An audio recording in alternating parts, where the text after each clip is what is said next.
안녕하세요. 행복씨앗입니다. 오늘도 시장을 정리하면서 하루를 마무리하는 시간을 가져볼까 합니다.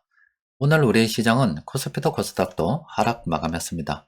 코스피는 0.63%, 그리고 코스닥은 0.56% 하락 마감했습니다. 시장 수급도 들여다보면 코스피, 코스닥 둘 다 외국인 기관들이 팔았습니다. 그리고 코스피에서는 외국인들의 거의 3천억 정도 되는 순매도를 했습니다. 최근 들어서 외국인들의 순매매가 바뀌었습니다. 그 이전까지만 하더라도 계속 우리 시장의 주식을 매수를 해왔거든요. 그런데 이번 주 들어서는 이렇게 순매도로 그 매수의 방향이 전환이 됐습니다. 오늘 3천억 조금 넘는 돈을 외국인들이 순매도함으로써 최근 1주, 그러니까 이번 주에는 7,700억이 넘는 이런 순매도를 했습니다. 외국인 투자자들이 저렇게 계속 매도를 하는 것은 당연하다라고 볼 수가 있겠죠. 지금 우리나라하고 미국하고 기준금리 차가 1.25%가 납니다. 그런데 우리 금통위는 다음 지나서 4월 달에 열리게 되고, 미국은 3월 달에 이렇게 FOMC 회의가 열려서 기준금리가 결정이 됩니다. 그럼 지금 뭐 1.25%인데 미국은 3월 달에 기준금리를 올릴 것이 확실시 되기 때문에 그러면 금리 차가 1.5%나 되겠죠. 그럼 돈을 넣고 돈을 먹는 시장에서는 당연히 더 높은 이자를 쳐주는 곳으로 이동하기 마련입니다.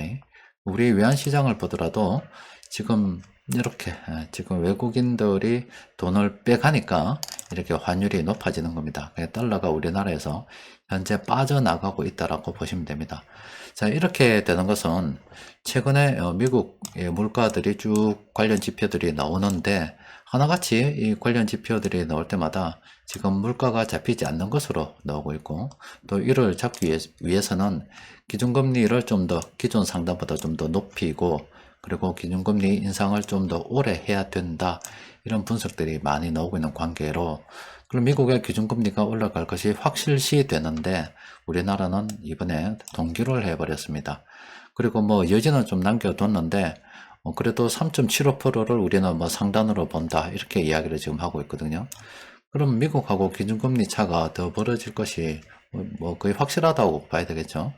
그러면은 우리 한국에 돈을 놔두는 것보다 미국으로 돈이 뭐 이동되는 것이 더 많은 돈을 벌 수 있는 그런 상황인데 왜 놔두겠습니까? 그러니까 돈이 저렇게 이동이 되는 겁니다.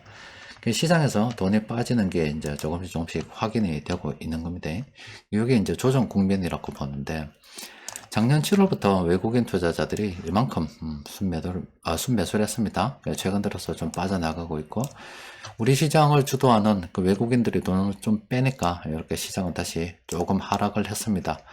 그렇다고 해서 이게 뭐 완전히 지금 다 팔고 나간다, 이렇게 보기는 좀 어렵고요.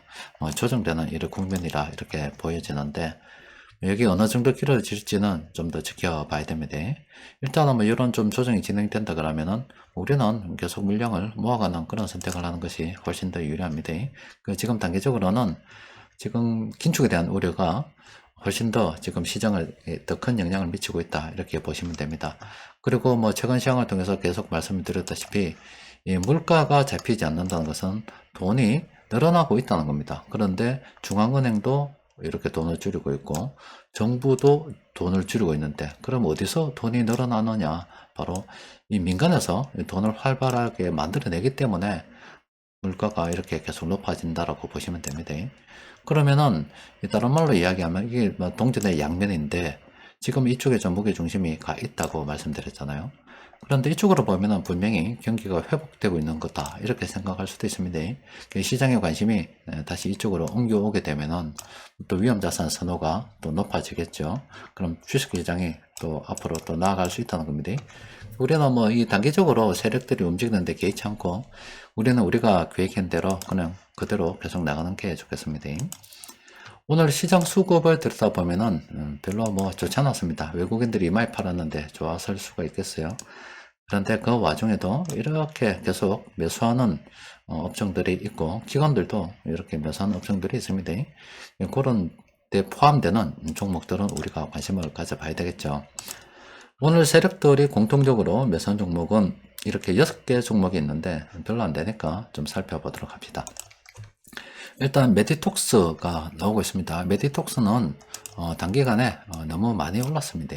많이 올라서 지금은 섣불리 들어갈 만한 그런 시점이 아닙니다. 그런데 관심 종목으로 등록을 해둘 필요는 있습니다. 왜냐하면 아직 이렇게 숫자가 많이 남아있죠. 그러면은 이게 단기 투자 병행 가능한 시점이 됐다는 겁니다. 그러면은 이때부터 단기 투자가 이제 가능한데, 이 단기 투자는 이 색깔하고 이 변곡점 지표하고 동시에 참고를 하게 되면은 매우 높은 성률을 가질 수가 있습니다. 그래서 이런 종목들은 관심 종목으로 일단 등록을 해 두는 게 좋겠습니다. 그리고 이 삼성화재 같은 경우도 이렇게 좀 이렇게 해서 보면 지금 단기 투자가 가능한 시점이 언제였느냐, 이때부터 단기 투자 병행 가능한 시점이 되었다고 볼 수 있어요. 그럼 그 이후부터는 어떻게 진행이 되느냐, 이렇게 파란색에서 수급하고 동시에 참고해서 매수하고요, 이렇게 색깔이 바뀌면 매도하고, 또 이렇게 파란색이 있을 때 매수하고, 이렇게 색깔이 바뀔 때 매도하는 이런 단기 투자를 병행할 수 있다는 겁니다. 짧은 기간 동안에 담은 얼마라도 계속 먹어가면서 아르바이트를 진행할 수가 있습니다. 그래서 삼성화재 역시 관심 종목으로 등록해 둘 필요는 있겠습니다. 신도리커는 어중간하죠. 지금 들어갈 만한 시점이 아닙니다. 유한양행은 지금도 들어갈 만한 시점은 아닙니다만은, 이런 지표 상승 반전 신호가 나서 단기적으로는 조금 상승을 기대해 볼 수는 있다, 이렇게 분석이 되고 있습니다. 그런데 늘 말씀드렸다시피 이렇게 탐력 지표가 찍히고 난 다음에 이 오른쪽 구간은 개인들이 접근하기가 상당히 어렵습니다. 그 중에서도 초보자들은 접근을 하면 안 됩니다. 변동성이 굉장히 심하잖아요.